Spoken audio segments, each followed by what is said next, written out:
80 वर्ष झाली असली या देहाला तरी कणा अजूनही ताठ आहे. उण्या पुऱ्या 8 दशकांचा इतिहास सांगते, कारण तो तोंडपाठ आहे. अशाच तुमच्या सारख्या फक्त 3 माहेर वाशिणींनी इथं पहिल्यांदा अक्षर गिरवायला सुरुवात केली ते साल होतं 1943. पारतंत्र्याचा काळ, त्यावेळची सामाजिक परिस्थिती, रूढी आणि परंपरांनी स्त्रियांना जखडून ठेवलं होतं. यातून बाहेर पडण्याची एकच वाट, ती म्हणजे शिक्षण. मुलींना काय करायचं शिकून, असंच घरोघरी बोललं जाण्याचा तो काळ. आणि ह्याच काळात नवविद्या प्रसारक मंडळाची पायाभरणी सुरू झाली. काय वेगळं करणार होतं हे नवविद्या प्रसारक मंडळ? पुण्यात महर्षी कर्व्यांनी रुजवलेली स्त्री शिक्षणाची चळवळ नगरच्या भूमीत आणण्याचं श्रेय ग ज चितांबर सरांचं. त्यांच्या बरोबर पत्नी पद्माताई चितांबर, वाळिंबे कुटुंबीय, अष्टेकर कुटुंबीय आणि सोबतीला होते कानगो, थिगळे आणि सभारंजक यांच्यासारखी द्रष्टी मंडळी. घरोघरी पायपीट करून या सगळ्यांना मिळाल्या केवळ 3 विद्यार्थिनी आणि या मुलींची शाळा भरली शुक्लांच्या वाड्यात. या शाळेत शिक्षकांनी सुरू केलं बिनपगारी शिकवणं.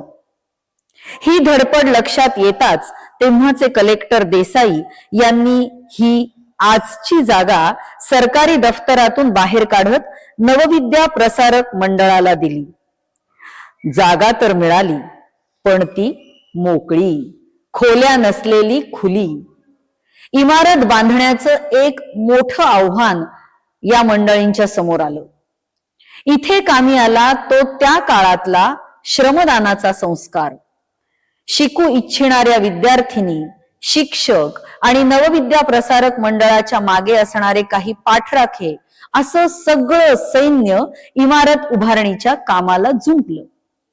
विसापूर मधून लाकूड मिळालं, कुणीतरी विटांची व्यवस्था केली आणि उभ्या राहिल्या सुरुवातीच्या 16 वर्ग खोल्या आणि 4 ऐस पैस हॉल. या इमारतीचं बारसं झालं कन्या विद्या मंदिर हायस्कूल. नऊवारी साडीचे ओचे पदर खोचून इथे मुली शिक्षणाबरोबर लेझिम खेळताना मी पाहिल्यात. गणवेश येण्याच्या आधीचा तो काळ आजही मला आठवतो. पैसे नाहीत म्हणून या वास्तूत कधी कुठल्या मुलीचं शिक्षण थांबलं नाही. तिला लागणारा गणवेश, वह्या, पुस्तक, चष्मे, औषध चितांबर सरांच्या भगिनी भेट योजनेतून मुलींना मिळत राहिली. आणि म्हणूनच अनेक कर्तृत्ववान स्त्रियांची जडणघडण या वास्तून पाहिली. अगदी विधवा स्त्रियांनाही शिक्षण घेणं सोपं जावं म्हणून मोफत शिवण क्लास, कष्टकरी वर्गासाठी रात्रशाळा, अशा अर्थार्जनाकडून शिक्षणाकडे नेणाऱ्या वाटा इथंच निर्माण झाल्या. काळ बदलत गेला. लोकांमध्ये मुलींच्या शिक्षणाची जाणीव निर्माण करण्यात चितांबर सर यशस्वी होत गेले.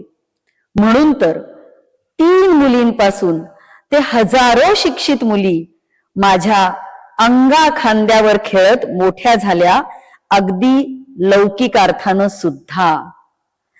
गेल्या 8 दशकात अनेक स्वयंशासन मंडळ, शेकडो चर्चा आणि कृती सत्र, श्रमदान मेळावे, मुलींनी सादर केलेली संगीत नाटकं यांची मी साक्षीदार आहे.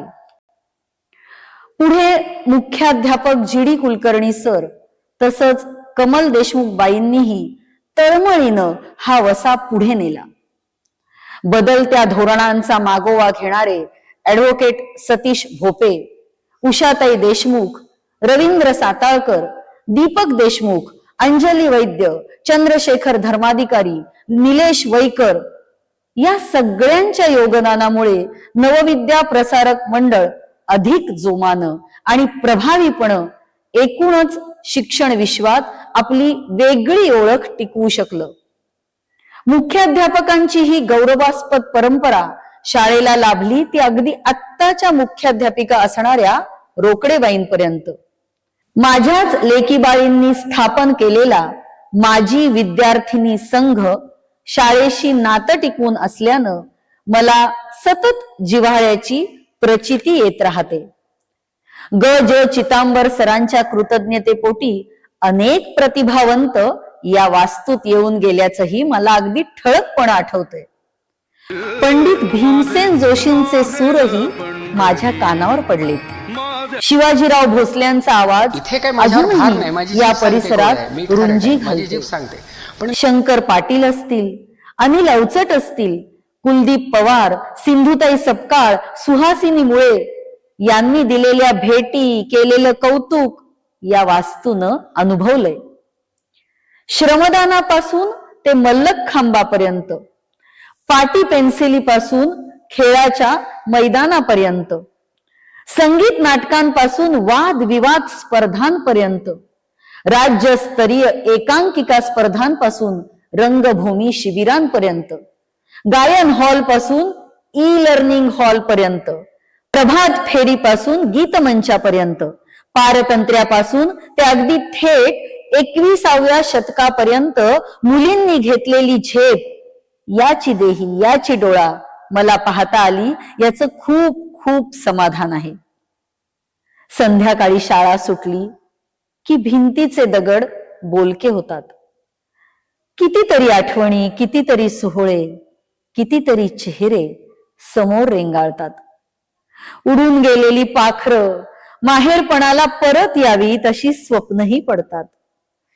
100कडे निघालेली ही 80 वर्षांची आजी त्यांची आठवण काढत राहते. येणाऱ्या नव्या चेहऱ्यांमध्ये जुने चेहरे शोधत राहते, जुने चेहरे शोधत राहते.